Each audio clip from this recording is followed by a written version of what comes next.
I would like to introduce to you the speaker, Sister Melu Sereno. Siya po ay kapatid sa Panginoon. Palakpakan natin ang Panginoon. She believes this change is part of God's desire for this country, that every Filipino is precious in God's sight. There will be a redeeming of this nation for you. Show us then the good works that you have described for us in Ephesians 2:10.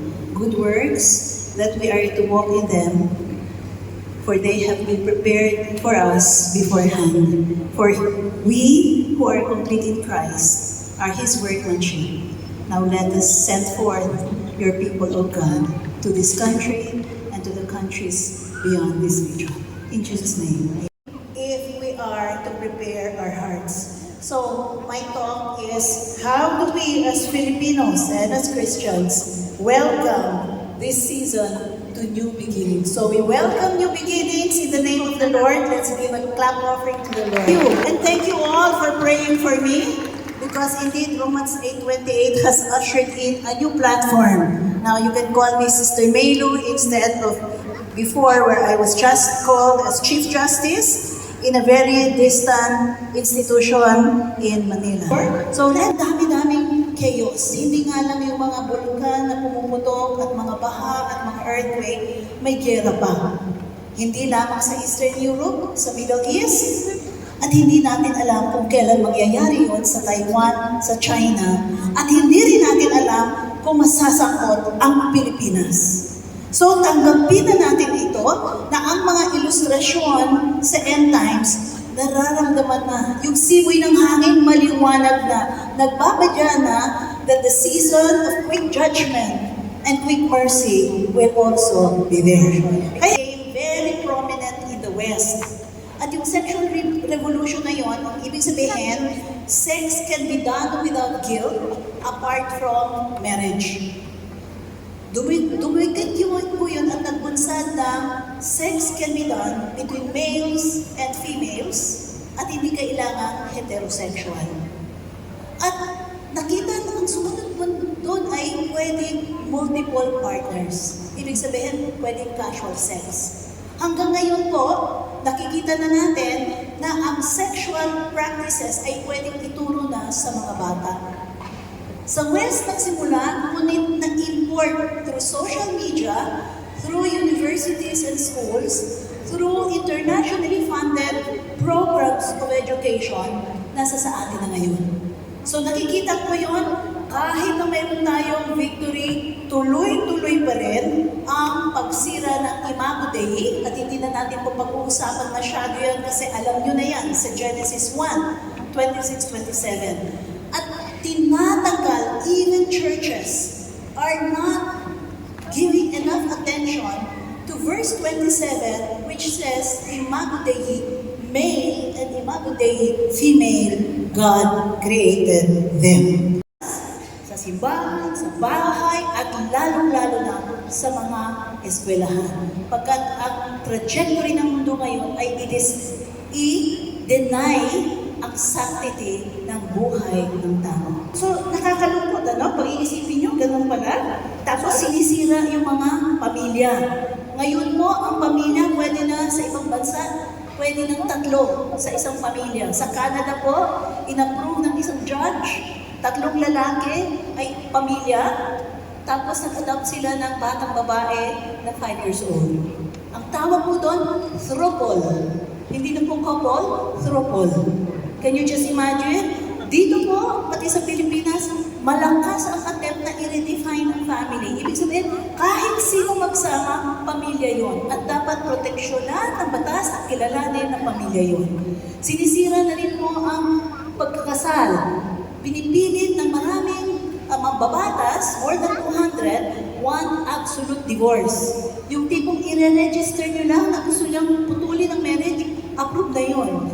At napakadali, right after, ma-finalize yung approval na yun, you can jump into another marriage. So you can be a serially married person. Yun ho, malakas lang dumadating sa atin. Kaya yung violation ng marriage, tingnan nyo, yung mga partnership, marriage, ang dami, lalo na sa mga celebrity, they're very open about it. Kaya bakit ayaw natin yung pagtuturo bata. Parang, kasi ang sabi ng UN, kailangan nilang malaman yan para protektahan ang sarili nila. Sabi namin, paano yung mga magulang? Hindi nyo ba ikinukonsider na dapat sa mga magulang yung role na yun? Bakit po na yung teacher lang? E pati ang mga teacher nga nag-e-exploit ng mga bata. Nanalo ho tayo na withdraw yun last month. Praise God again, September 2. 1 month ago.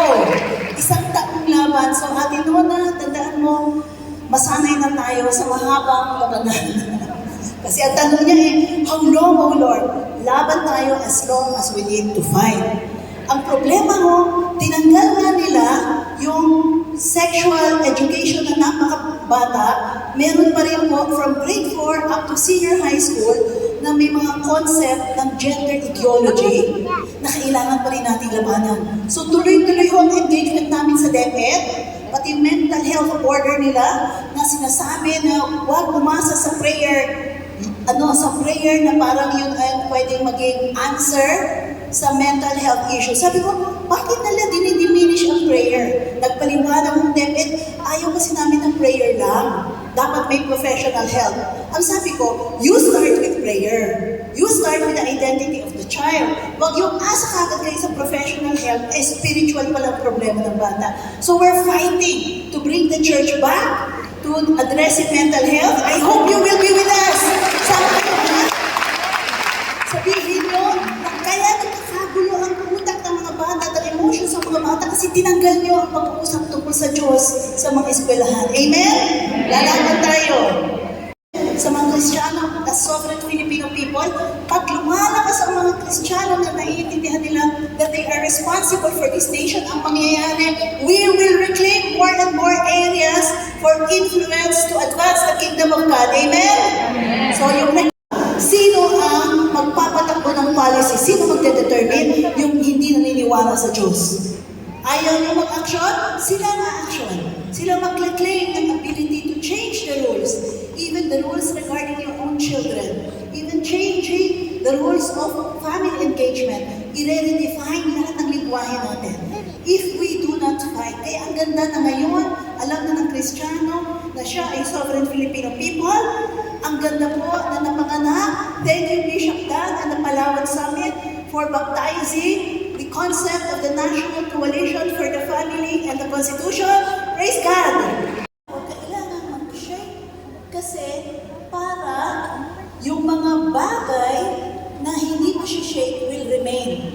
Ibig sabihin yung mga false, superficial, lalansagin ng Diyos para ang tunay ay mag-remain. So sinabi niya, the things which cannot be shaken may remain. Nasa Hebrews 12 po, 25 and 27 yan.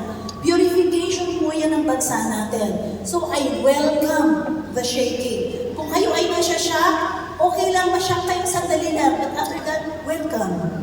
Kaya nang binibigay nyo sa kanila, ay iingatan nila, mali yung assumption. The only way na mamamantayan yan is talagang magbantay kayo, tayong lahat. No other way. No assumption about human goodness is allowed now. The only way it will produce righteousness is we can step into the identity of sovereign Filipino people. Yun lang. Hindi ibigay. Huwag ibigay yung responsibility sa kahit kanino. Atin ang responsibility. Amen? Atin. Kasi pag hindi natin kinuha ang responsibility, nakita natin idolatrous at tamad tayo. So if we are not going to contend for our nation, magiging bulok ng bulok pa ang lahat. Okay. Mamili ang Pilipino. Mount Gerizim ba o Mount Ebal? Dididiscuss yun naman po yun, no? Yung mountain of blessings and mountain of curses. Ngayong nakita nyo na walang taong pwedeng mag-save sa atin, pipili na tayo lahat. Lahat ng Pilipino, pipili dapat ng mountain of blessings. At yung mountain of blessings, ang condition ni Lord, justice and righteousness, yun ipapakita yung pagsunod natin kay Jesus. Anything apart from the pattern of God brings about curses. So kailangan na talaga makita na tayo ay talagang for God and for the things that are for God, or ang ating puso ay nasa material na bagay ng mundong ito. Partido pa rin, partido pula, berde, puti, dilaw, Kung nandun talaga tayo or for the Lord lang tayo. Siyempre, may panahon na kailangan tayong mamili. Pero ang focus natin ay yung standards ni Lord at ang sinasabi niya. Amen? That's the only time tinatest ang loyalty natin. Are we loyal to our barkada or to a personality, or are we loyal to God and God alone? So merong period of purification which started with the shaking para tayo mamili ng mountain of curses or mountain of blessings. Kaya ang mangyayari, para hindi tayo maligaw, matagal at kailangan ang preparasyon. For us to claim yung sinasabing destiny natin, we need to prepare. And how do we prepare? Not as individuals alone, which has been the Western model, but rather as prepared families. The best way to ensure that we choose Mount Gerizim. Laging pili natin si God and the things of God.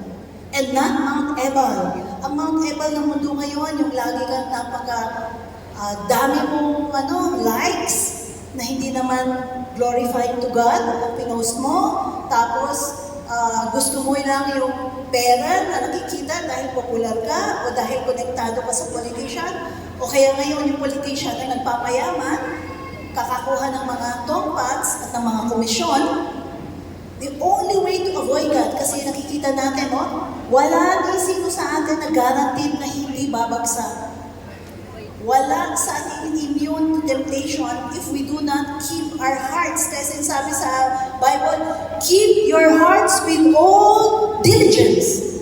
Ang sipag ng pagbantay natin sa ating puso. Kasi pag bumagsak tayo, makikita natin disastrous, tragedy and consequence. So, ang kailangang preparasyon is no longer just individual. Hindi lang yung individual quiet time. Nasanay tayo, 15 minutes quiet time, 15 minutes prayer, tapos na. Hindi. It's an entire